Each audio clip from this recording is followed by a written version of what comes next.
Jizu Life.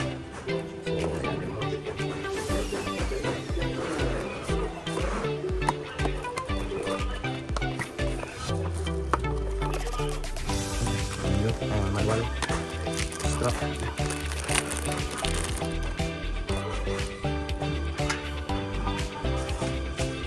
USB cable.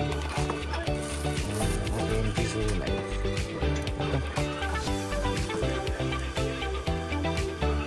Ay, ito pala. Ito na natin. 2, 3, 4.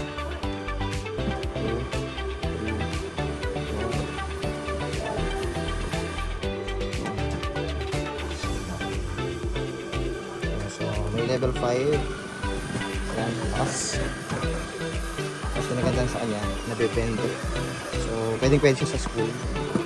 Pwede nalagay siya sa ganyan. Pwede sa lamesa. So, mahihiram ko pala sa ito, mahal. Mami. Mami, mahihiram ko pala sa ito eh.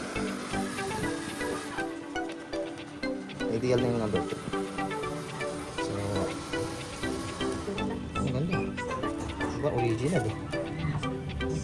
Kita mo talaga pag original yung baba. Wala ka nang masasabi pa pag nakita mo na siya. So, brushless motor. So, matagal yung buhay niya. Diba? So, malakas yung hangin. So, turn on lang natin to. And, yan, 1 lang sapat na eh. Pero 3 para sa akin, ideal yung number 3. So, meron siyang 5 wind adjustment. Tapos, yung nakaraan natin is 22 hours extended battery life. Ito naman is around 19.5 hours, almost the same. At meron siyang LED Smart Digital Display at saka yung safety lock system. Okay. So, mami, yung nagagaya niya is pwede siyang handheld, pwede siyang desktop. Okay, pag ginagawa niya ganyan, desktop style yan. At pwede mo rin siyang isabit. So, meron tayong talian. Pwede mong gawing neck hanging. Kaya nakaganyan siya. Ayan. Okay. Meron siyang DC brushless motor. Merong 12 turbine fan blade. Yan, ako binilang mo yan, 12 yan. Tapos siya, kaya siya ng 150 adjustable angle design. Ayan.